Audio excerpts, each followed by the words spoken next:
Buenas noches con todos y todas. Bienvenidos a Diálogos con Gisela Ortiz. Estamos iniciando este 2026, un año electoral en Perú que demanda de nosotros quizás una mayor atención a las opiniones, a los planteamientos, a las propuestas políticas y de paso conocer también desde la sociedad civil todo este proceso de vigilancia, de acompañamiento que hacemos desde siempre para garantizar una democracia real, participativa, como tiene que ser. Entonces, el día de hoy vamos a conversar con Zuliana Lainez. Zuliana es periodista y ella es también presidenta de la ANP, la Asociación Nacional de Periodistas.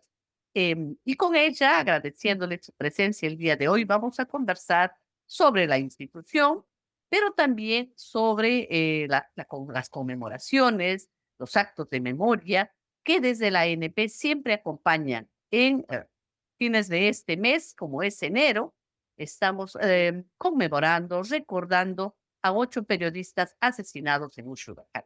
Entonces, le damos la bienvenida, Zuliana, te agradecemos Mm. enormemente por tu tiempo y por tu presencia para dialogar. Cuéntanos, Zuliana, ¿qué es la ANP para quienes no conocen de esta institución?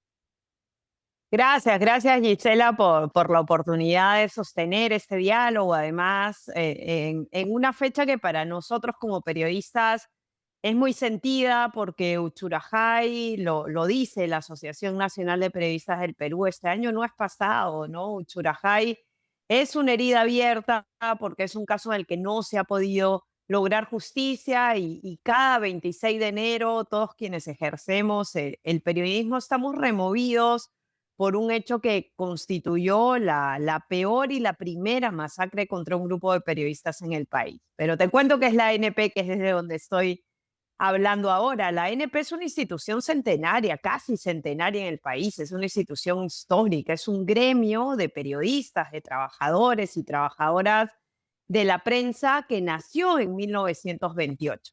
Esta es una institución que fue constituida en una asamblea de lo que en su momento eran los obreros de la pluma, como citan las actas de esa época. Recordemos que en 1928 no existía la profesión de periodista como tal. De hecho, fue la asociación y los primeros periodistas organizados. Esa es una organización que nace en Lima, con obreros de la pluma de Lima que trabajaban en ese momento en los medios en la capital.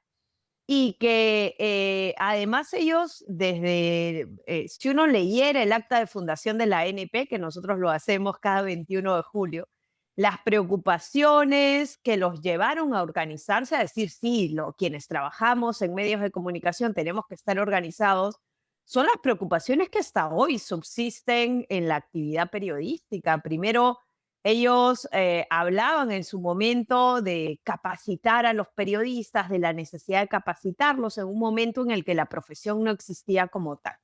Pero hablaban también de cómo defender los derechos de los periodistas, que eso es algo que está en el ADN de la ANP. Y cuando hablamos de defensa de los derechos de los periodistas, hoy, así como en 1928, no estamos hablando solo de que hayan mejores condiciones, condiciones más seguras para el ejercicio de la actividad informativa, sino que ya nuestros fundadores, y por eso hablamos de la ANP como un gremio, hablaban de las condiciones laborales de los periodistas, ¿no? Y decían, ¿cómo podemos cautelar que los periodistas tengan mejores condiciones laborales? Tenemos que organizarnos para eso. Y esta organización, y eso a mí siempre me gusta reseñarlo, fue fundada en una asamblea general en la que participaron figuras como José Carlos Mariátegui, pero también Luis Alberto Sánchez, sabiendo que estaban en las antípodas, quizás de la manera como veían el propio país, pero eso también habla de la pluralidad con la que surge una institución como esta. Y también nos dan una gran lección que muchas veces las ponemos sobre la mesa con un gremio como ese que hoy por hoy tiene más de 12.000 afiliados, entenderán que tienen periodistas de todas las visiones, las vertientes en todo el territorio nacional. Pero siempre decimos cuando hay alguna situación de tensión frente a determinados hechos de la realidad, oye, si hace más de 90 años María Tegui Sánchez y estaba Rebagliati, Germán Lesarte y otros periodistas de la época pudieron tener la capacidad de ponerse de acuerdo en la defensa de las y los periodistas y dejar de lado las diferencias y trabajar para que hayan condiciones más seguras del periodismo, ¿por qué no hacerlo nosotros hoy, no? Si tenemos claro que los principios y valores con los que nació esta institución son los principios y valores que tiene que defender el periodismo y que yo te lo resumiría, Gisela, a ti y a quienes nos siguen. La ANP tiene un lema muy bonito, ¿no? Que es un lema que está en sus estatutos institucionales y que lleva también, que va a ser centenario dentro de poco, que es la información es un derecho del pueblo. Eso habla mucho de lo que somos, porque no habla y nosotros no vemos el periodismo. Es más, la asociación no es una orden profesional, ojo, no es que para ingresar a una organización como esta uno le dice, muéstrame tu título de periodista. No, hay periodistas titulados, hay periodistas que tienen maestrías, doctorados, pero también hay periodistas prácticos, porque este país y esta institución tiene que reconocer y tiene que dar respuestas a la realidad de un país como el nuestro. No hay que mirar todo desde Lima, no hay que pensar que los haceres informativos de Lima son los de todo el país. Yo cuando escucho muchas veces a colegas decir, no, pero el periodismo solo se puede ejercer desde el lado de los profesionales, siempre les pregunto, ¿y ustedes saben si en todos los rincones de este país se enseña periodismo? Porque yo que como hoy como presidenta, pero antes como secretaria general y antes desde la ANP Lima y como afiliada he recorrido casi todo el país, de Tumbes a Tacna y de Lima al Oriente. Uno cuando va al Daten del Marañón dice, y aquí los compañeros no tienen una universidad donde pueden estudiar periodismo, que además tendría que ser pública para exigir un requisito como tal, pero se hace periodismo. O sea, el periodismo no está precedido por la exigencia de un título universitario. Nadie va a negar que en el Daten del Marañón se hace periodismo y en otros rincones del país, en Huancabamba, se hace periodismo. Pero muchos de nuestros colegas no tienen un cartón de periodistas porque no han tenido la oportunidad, y aquí hablo de barreras económicas, entre otras, de estudiar periodismo, ¿no? Y el gremio es eso, ¿no? Es un lugar donde todos nos vemos como iguales. El que tiene 5 doctorados en periodismo y ramas afines, y el periodista práctico que está en Huancabamba haciendo tarea informativa, ¿no? Y eso es lo genial de estar en un gremio, de que no tienes ese distingo de, ah, mira, los que tienen el título miran. No, no, aquí nos unen los mismos principios y valores fundacionales de esta organización. Aquí, y siempre lo decimos a puertas abiertas y cerradas, aquí por lo que medimos a los periodistas, más allá de los títulos y los pergaminos que puedan tener, es su hacer ético, ¿no? Porque nosotros conocemos periodistas con 20.000 doctorados que ni siquiera deberían llamarse periodistas porque están bastante distantes de los valores del periodismo, y conocemos periodistas prácticos en rincones alejados de este país que nos dan lecciones excelsas de lo que es esta noble actividad. Y eso es lo bonito y lo particular de esta organización, que aquí tienes 12.000 periodistas organizados en 124 filiales. Por eso decimos en la NP con propiedad, podemos decir que somos una organización nacional, porque no somos una organización que desde Lima mira al Perú, sino que está en territorio.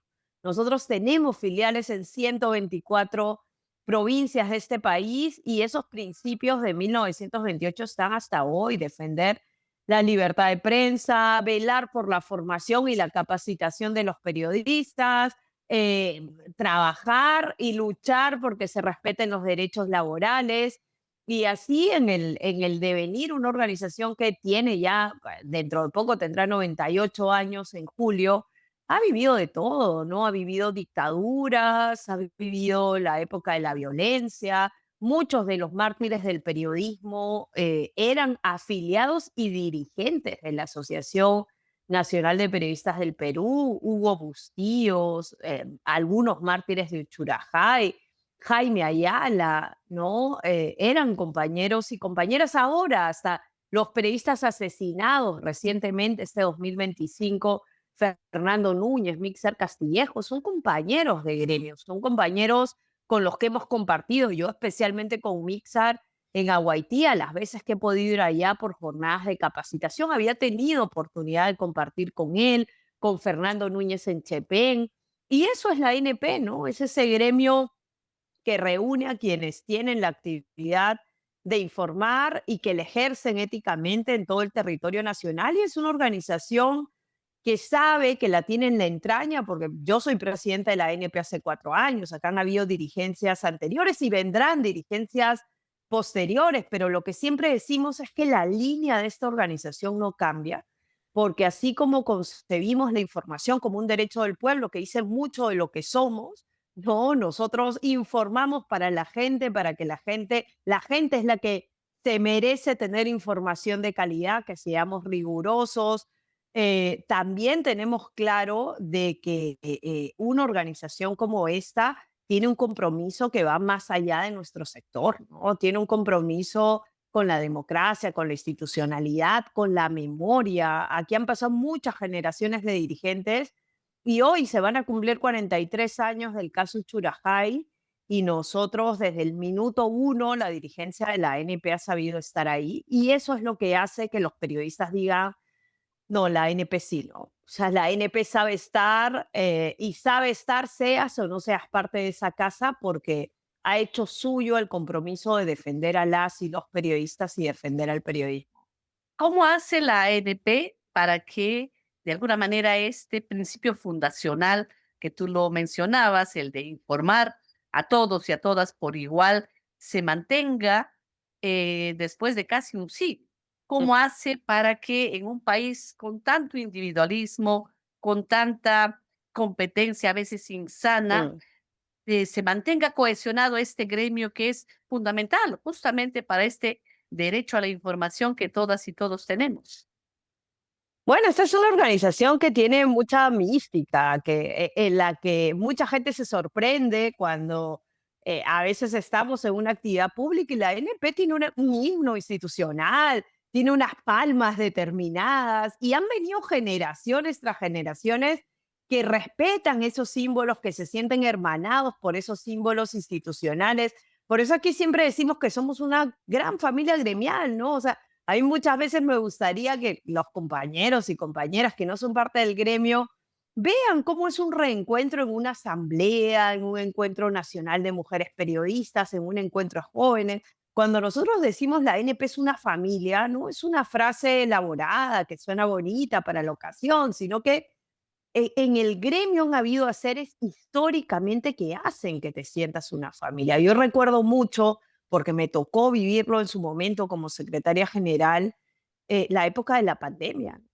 O sea, una época en la que el Estado, ojo que en Perú, y eso es importante recordarlo, se olvida rápido, Perú tuvo 200 periodistas muertos en el contexto pandemia. O sea, solo estuvimos, creo que el país que tuvo más letalidad en el sector periodístico fue la India, seguía México, Brasil en el mundo y luego Perú. O sea, Perú fue el cuarto país con el mayor número de periodistas fallecidos en pandemia. Yo recuerdo que colegas de otros países nos decían, ¿qué pasa en Perú? ¿No? Y le decíamos, bueno, a ver, esto se puede La explicar precariedad quizás por dos misma, ¿no? cosas, claro, y por dos cosas muy básicas, ¿no? Le decíamos, si tú ves los índices de mortalidad en COVID en Perú por el número de habitantes, es uno de los más altos del mundo, ¿no? Lo que habla de que nuestro sistema de salud estaba y sigue estando como está. Pero además, los periodistas no somos una isla. Ese índice de letalidad se iba a reflejar en el sector. Estoy segura que si los médicos hicieran un balance, también probablemente Perú esté entre los países que se perdieron más médicos. Pero lo otro es la precarización. Nosotros teníamos colegas que iban en diversas regiones del país, Gisela, con mascarilla de tela, se metían a los hospitales, ¿no?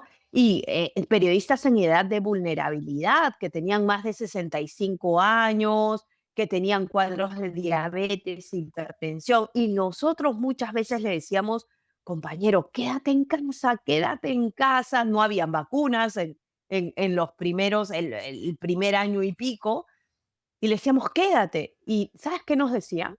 decían, si yo me quedo, no, si me quedo en casa, no como. Pero además te decían, ¿y quién va a informar, no?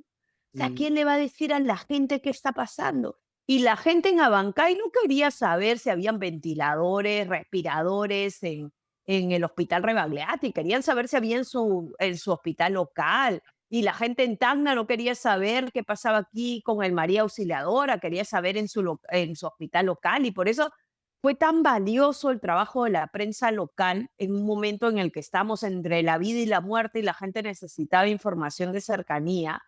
Pero además ahí, yo te puedo asegurar, la ANP tiene 124 filiales, tiene a 5 dirigentes por filial, tiene 600 dirigentes en todo el país, ¿no? Y nosotros teníamos a los presidentes de filiales todos los días reportándonos, se ha enfermado este, hemos ido a buscar esto, la gente que estaba en zonas de frontera, en el norte, que decían, en Ecuador están vendiendo esto, quizás puedo encontrar tal cosa aquí, hay mascarillas en tal lugar, porque llegó un momento que no habían mascarillas por ninguna parte, nos reuníamos con el Estado, porque recordarán que el Estado decía que el periodismo era uno de los 5 sectores prioritarios junto a la gente que limpiaba las calles, los médicos.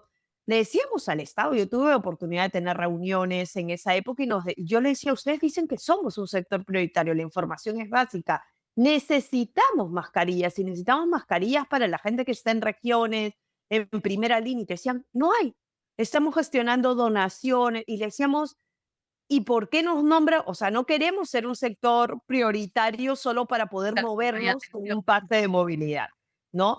Y en ese momento, Gisela, la ANP, gracias a los contactos que habían con otras organizaciones fuera, que además están muy preocupadas por el papel de los periodistas en el mundo, logramos conseguir que nos llegue un lote de mascarillas. En esa época todavía había muchos mitos, pero esto del gel inicialmente era como una primera barrera. Y sobre todo instituimos, como todos estábamos trabajando desde casa en Lima, el edificio estaba vacío, los servicios básicos eran mínimos en el edificio, la NP no tenía mayor gasto porque no habían actividades, no habían misiones. Nosotros constituimos un fondo de emergencia para atender a esos compañeros que tenían que estar 14 días en casa, que en el mejor de los casos salían de esos cuadros y les dábamos un bono de asistencia humanitaria. Llegó un momento en el que nosotros decíamos, oye, es imposible que la gente pague su carnet en pandemia porque tiene otras prioridades. Nosotros subimos la tasa de afiliación en pandemia porque la gente les decía a nuestros presidentes, yo voy a sacar mi carnet de la ANP porque sí que si a mí me pasa algo, la ANP no va a dejar abandonada a mi familia. Y eso yo ahora me encuentro con mucha gente, mucha, hemos pasado cosas terribles, o sea, en las que conseguíamos un respirador, celebrábamos conseguir el respirador y eso necesitaban 7 horas los hospitales para desinfectarlo y antes que se cumplan las 7 horas fallecía un colega y momentos terribles, ¿no? Pero eso ha hecho de que la gente hoy, y te estoy hablando de la pandemia, podría hablar de lo que hizo la dirigencia en la época de la violencia, pero te hablo de esto que fue lo que viví, y la gente te dice, pucha, yo a la ANP le debo la vida. Y te dice, la ANP supo estar ahí, nosotros sacamos cartillas de cómo desinfectar las cosas, qué previsiones tomar. Hacíamos webinars, creo que 4 o 5 diarios. Nos llamaban 2, 3 de la mañana, la dirigencia estaba en alerta permanente. No dormíamos 2 horas, nos poníamos de acuerdo en los horarios para dormir, para que siempre esté alguien al frente y la gente solo valora, ¿no? Y la gente dice, no, mira, la NP estuvo ahí. Y por eso cuando decimos, esto es una familia, que hay una mística, la gente tiene identidad y sabe que el tema de la solidaridad, la fraternidad, después de la lucha gremial, están ahí y yo creo que eso hace de que han venido, a ver, yo vengo tras una generación de dirigentes que dejó la dirigencia, venimos nosotros y vendrán otros, acá hay una comisión de juventud muy fuerte y la línea seguirá siendo la misma, porque la gente sabe que aquí defendemos principios, los actos de memoria son fundamentales, siempre estamos del lado de las víctimas, que es del lado de donde un gremio tiene que estar y siempre trabajamos para que se respeten derechos y libertades. Y por desgracia, este es un país en el que cotidianamente Bueno, enfrentamos regresiones. sí. Y sin duda esta red de solidaridad que es casi una característica de este gremio, también se materializa en esa memoria histórica que ustedes Mm, preservan, que ustedes acompañan. Y para los familiares de las víctimas periodistas de diversos contextos, también del conflicto armado interno, sin duda tiene una valía enorme, ¿no? Siempre escuchamos a los familiares decir, sin el apoyo de la ANP hubiera sido muy difícil mantener una lucha tan larga de 30, 40 años. Y estamos cerca a conmemorar los 43 años del asesinato de 8 periodistas y un guía en las alturas de mm, Ayacucho, en Rajay. Entonces, ¿qué significa para la ANP este hecho de alguna manera que da inicio también a una serie de mm, violaciones a los derechos humanos donde las víctimas son periodistas, ya no solo en Ayacucho, mm, también en otras regiones de Lima y casos además que no necesariamente han alcanzado justicia, que siguen en impunidad y mm, podría mencionar ahí algunos periodistas desaparecidos como Pedro mm, Yauri, por ejemplo, ¿no? Entonces, ese compromiso de la ANP con la memoria mm. histórica, con los derechos de los familiares, que sin duda también son una exigencia institucional, gremial, que es fundamental para nuestro país, ¿no?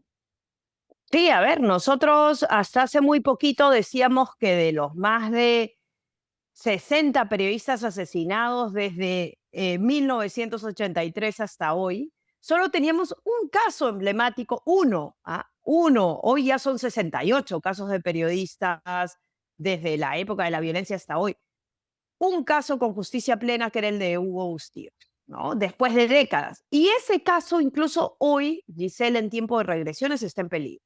Porque Así es. justo esta semana, que es una semana de ejercicio de memoria intenso por el caso Churajay, acabamos de estar en la sala del Tribunal Constitucional en la que el señor Urresti, además orquestado por la Defensoría del Pueblo, intenta conseguir en el Tribunal Constitucional lo que no pudo conseguir en la Corte Suprema de Justicia, en la que intentó de todo. O sea, no es solo el juicio, eran acciones, habeas corpus, acciones de amparo, que todo cayó porque la sentencia en el caso de el asesinato de Hugo Bustillo contra, en este caso contra el señor Urresti es muy robusta, ¿no?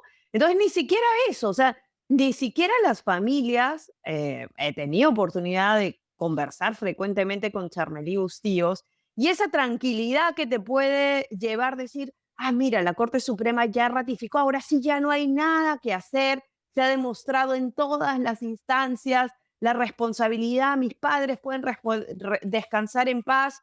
Y viene este señor en una treta legal intentando que el Tribunal Constitucional, altamente politizado, hay que decirlo, ahora intente darle esa ventana de escape, ¿no? Eso es revictimizar a las familias, es terrible el mensaje que le damos al país. El propio caso Churajay, una de las familiares de los mártires de Uchurajay, Eudocia Reynoso, acaba de denunciar censura, Giselle. O sea, 43 años después, en lugar de la memoria, que hasta hace poco fue uno de los pocos lugares simbólicos que tenían las familias, especialmente de los desaparecidos, para decir, mira, aquí puedo hacer un homenaje, aquí me siento en casa, aquí se puede escuchar mi voz. Ese lugar es el que censura hoy a la señora Eudocia Reynoso porque el caso se está litigando contra el Estado, ¿no? O sea, ¿de qué lado están esos funcionarios? ¿No? El Estado no es propiedad de quien está gobernando, del pensamiento de quien gobierna. El Estado es de todos y todas y tendría en estos casos que respetarse los preceptos con los que nació un lugar como el UN. Pero para nosotros Uchurajay, 43 años después, significó el derribo de un portón que nos condujo a una época de violencia que hasta hoy se agudiza. O sea, el no haber conseguido justicia en el caso de Uchurajay, ¿no? En el que el Estado debió garantizar el acceso a la justicia a las familias, abrió la puerta a todo lo que sucedió después. Los perpetradores, los enemigos de los periodistas se daban cuenta de que tú asesinas a un periodista en este país y que no pasa nada. Y eso siguió año a año. Uchurajay, luego vinieron casos de desapariciones de periodistas, Jaime Ayala, el caso de Hugo Bustíos terrible, Pedro Yauri, luego años después vienen casos como el de Alberto Rivera en Pucallpa, y hoy, o sea, 2025, hace nada, 4 periodistas asesinados, y siempre el mismo patrón, o sea, periodistas de regiones, que son los más vulnerables, periodistas que están denunciando hechos de corrupción o que quieren contar una verdad que se quiere mantener oculta, que no se quedan con los partes oficiales, como pasó con los periodistas mártires de Uchurajay, ¿no? Y un Estado que les es absolutamente indiferente, porque así como los familiares de los mártires de Uchurajay pasaron desde estigmatización, el propio caso Melissa Alfaro, ¿no? Esta semana para nosotros está siendo muy, muy fuerte también en esto de enfrentarte con esta realidad de regresiones. El caso Bustíos a inicios de semana, el caso de Melissa Alfaro. Ha habido una audiencia en el que Montesinos está ahí bien sentado como, ah, sí, miren, aquí pasó esto, habían periódicos bomba, pero no es mi responsabilidad, ¿no? Y luego el fin de semana estaremos en Uchurajay, la censura contra Eudocia, y estaremos en Uchurajay haciendo actos de memoria, que es lo que hacemos año a año. Pero las cosas no han cambiado y se profundizan porque se naturaliza la impunidad y los perpetradores de estos casos son el ejemplo para los nuevos asesinos de hoy que dicen aquí no pasa nada, ¿no? El Estado no puede, no quiere o no le interesa que se haga justicia en estos casos. ¿Y cómo lidiamos con estas instituciones que de alguna manera traicionan no solamente la defensa de los derechos humanos, sino de alguna manera la razón de ser de estas instituciones? Una Defensoría del Pueblo que tiene Mm, como iniciativa poner un amicus, una acción legal para defender a una persona condenada por un grave delito como es el asesinato de Hugo Bustillo, o a un lugar de la memoria cuya función es hacer memoria principalmente de los hechos del conflicto armado interno y que de pronto empieza a estigmatizar a las víctimas y a los familiares. Ha pasado ahora con Eudocia, ha pasado antes con algunos documentales que no han querido que se mm, expongan en esas salas, con las ferias que hacíamos los familiares de las víctimas, señalando que hay presencia de algunos terroristas, no dicen quién, no dicen cuál es, todos con acreditación, pero, o sea, que vayamos de este terruqueo insano a través de las redes sociales, de algunos medios de comunicación, a esta mm, ya renuncia a la función de las instituciones mm. públicas. O sea, ¿qué está pasando, no? ¿Qué estamos viviendo en nuestro país? Bueno, y lo más grave es que antes quedaba la vía del sistema interamericano, ¿no? Que es el que quieren terminar de aniquilar, porque antes decías con rabia y con impotencia, este Estado no fue capaz de garantizarme acceso a la justicia, pero tengo una comisión interamericana, tengo una relatoría para la libertad de expresión, tengo una corte interamericana, tengo una oficina del alto comisionado de derechos humanos, pero ahora asfixian por absolutamente todos lados, ¿no? Empezando por mira, las instituciones no pueden usar fondos de cooperación para litigar contra el Estado, cuando sabemos que estos son procesos en los que por las propias defensas técnicas no hay familia, ni hay institución de la sociedad civil, ni sindicatos, ni organizaciones no gubernamentales que sean capaces de asumir financieramente con recursos propios una defensa. Por eso es que decimos con claridad de que cortar esa vía de financiamiento es directamente vulnerar el derecho a la defensa de las familias y vulnerar su derecho de acceder a la justicia en igualdad de condiciones, que la ven privada en su país y que ahora se cortan todos esos caminos. Vemos y nos ha tocado muchas veces encontrarnos con funcionarios de Estado, instancias internacionales que intentan vender narrativas absolutamente revisionistas de lo que pasa en el país, ¿no? O sea, nosotros han llegado a negarnos en la época de las movilizaciones quizás la ANP, una de las cosas que tiene muy sólidas es su oficina de derechos humanos. Nosotros venimos 30 años haciendo reportes a la prensa, tenemos una metodología muy fina para incorporar casos que tienen que ver exclusivamente con el ejercicio de la actividad. Documentamos absolutamente todas las agresiones. No nos basta que alguien diga me han agredido. O sea, tenemos un protocolo para documentar eso y a mí varias veces me ha tocado sentarme en una mesa con un Estado que dice, no, esas agresiones no existieron, ¿no? Y sacarle el documento y decirle, aquí están.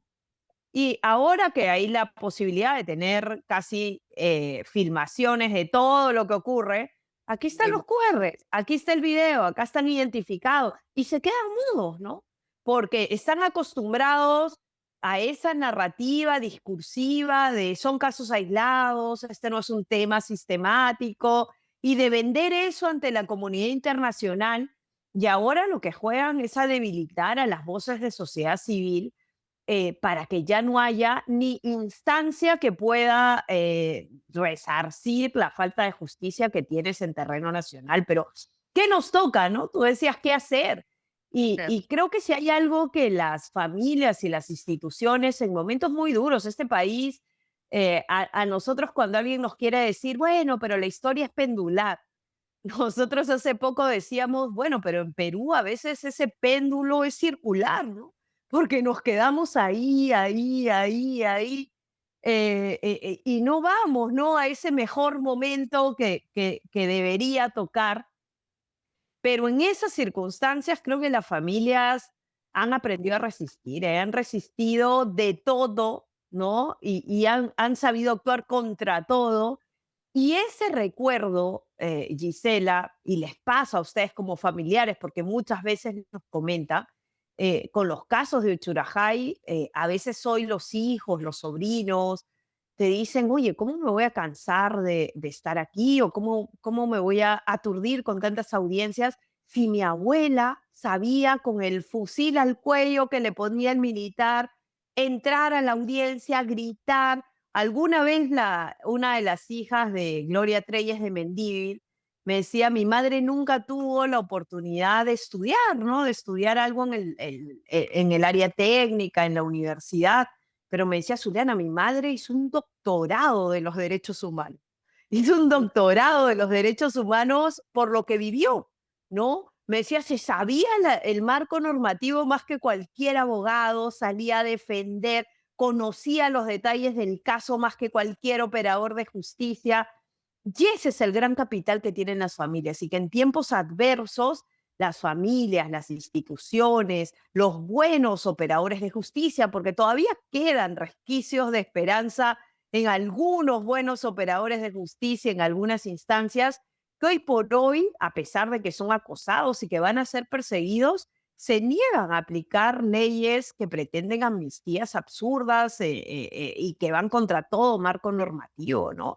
Así que resistencia, resistencia, persistencia y solidaridad. Y hay que denunciar, no hay que cansar de denunciar. Yo a veces escucho mucha gente que dice, bueno, pero otro pronunciamiento y no pasa nada, pero hay que documentar y hay que pronunciarse porque lo que están esperando es el silencio de nuestro lado.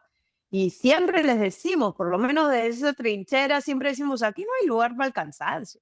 Aquí no hay lugar para el abatimiento, aquí el silencio no lo... Hay otro lema muy bonito de la NP que dice la peor opinión es el silencio, ¿no? Aquí no van a encontrar silencio y vamos, quizás en algún momento seamos pocos o en otro momento seamos más, en otro momento te dé esperanza de ver que pasó algo, porque ese también es un país en el que en algún momento cuando creas que todo está perdido pasa algo que lo cambia todo y eso, ¿no? O sea, mantener esa llama de saber que estás luchando por justicia y verdad y de saber que para las familias, a pesar de que no encuentran justicia en un tribunal, a veces esa justicia social, que son los actos de memoria, les da eso, les da una sonrisa, se acoge un abrazo. Eso también te recompensa y te hace saber de que la lucha no se abandona.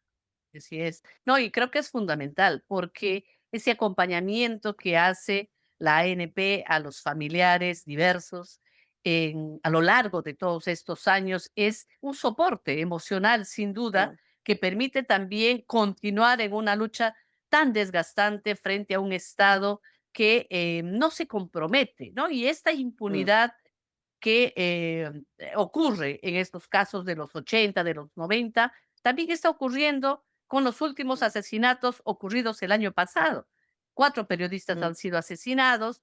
em, Hay un mecanismo desde el Ministerio de Justicia de protección para defensores que no funciona. Algunos de estos periodistas estaban acogidos a este mecanismo y sin embargo, se siente esa inacción del Estado, se siente esa incapacidad para al menos garantizar la vida de sus ciudadanos y ciudadanas, ¿no? Entonces, ¿cómo se puede informar a través de las actividades que ustedes hacen, de las herramientas que ustedes tienen, sobre toda esta serie, no solo de derechos que fortalecen nuestra democracia, sino también de hechos que permitan tener siempre esa confianza de que hay que seguir documentando y mm. denunciando lo que viene ocurriendo?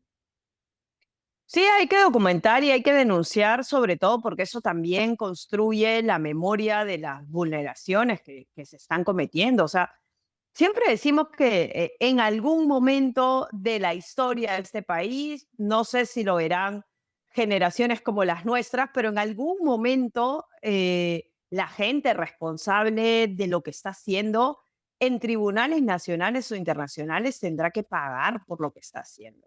Y si no están vivos para pagar, como ha pasado con el propio caso Churajay, ¿no? O sea, muchos de los responsables de esto probablemente ni siquiera estén vivos cuando la Comisión Interamericana decida derivar esto a la Corte y pueda darse una sanción a quienes son responsables del asesinato de nuestros colegas. Pero eso queda para el país. ¿No? O sea, para las generaciones que vienen quedan de que, sí, a ver, es injusto que una familia tenga que esperar 4 décadas para que se haga justicia, pero que finalmente la justicia siempre llega a imperar. Son contextos muy complicados para nosotros, la inacción del Estado. Tú me mencionabas el mecanismo de protección de defensores. Nosotros hemos tenido una experiencia terrible con ellos, ¿no? O sea, de colegas que te dicen me revictimizaron.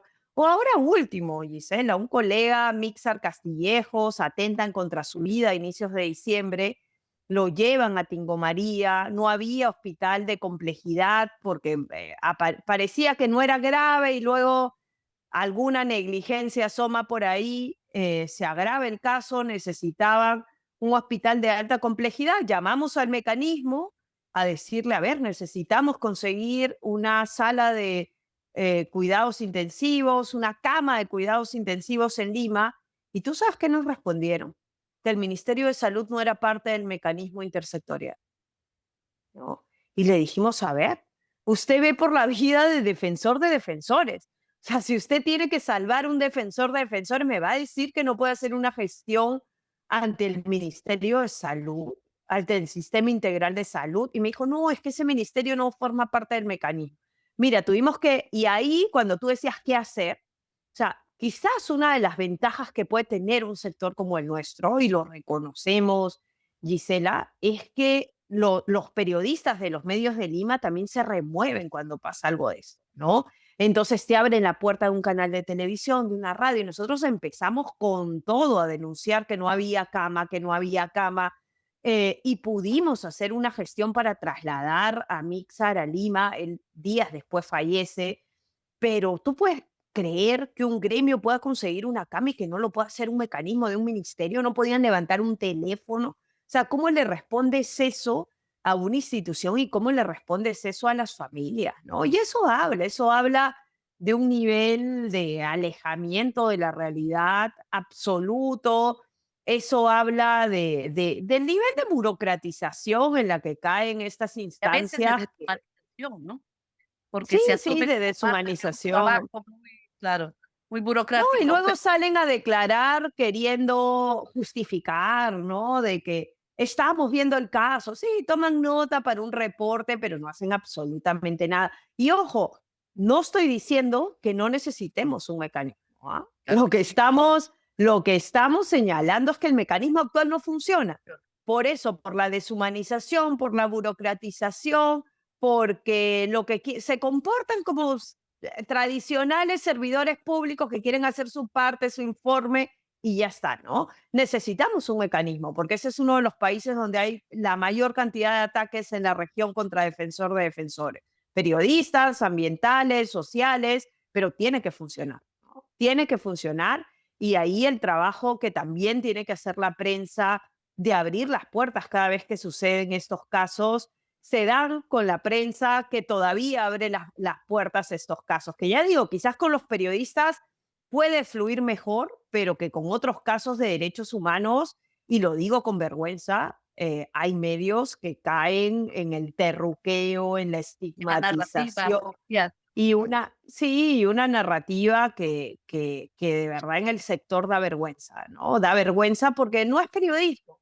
Y a veces los periodistas, y eso lo decimos con muchos colegas, hay periodistas que uno ya, yo ni siquiera ya me quedo en decir, oye, es que se quedan en la línea del patrón. No, Giselle. Hay ya no, periodistas que ya la asumieron, que es dicen otras suya, que cosas. la defienden más que el patrón, ¿no? Y eso también son cosas que en el sector hay que seguir revisando, hay que seguir hablando y hay que deslindar, ¿no? A la NP a veces le cuestan muchos palos, mucha estigmatización también, y la asumimos y ponemos el pecho porque es lo que nos toca, cuando tenemos que salir con pronunciamientos como los que en su momento sacamos contra el señor Batters, cuando en medio de una movilización dice disparen en la cabeza a un manifestante, y dijimos, esto no es periodismo, ¿no?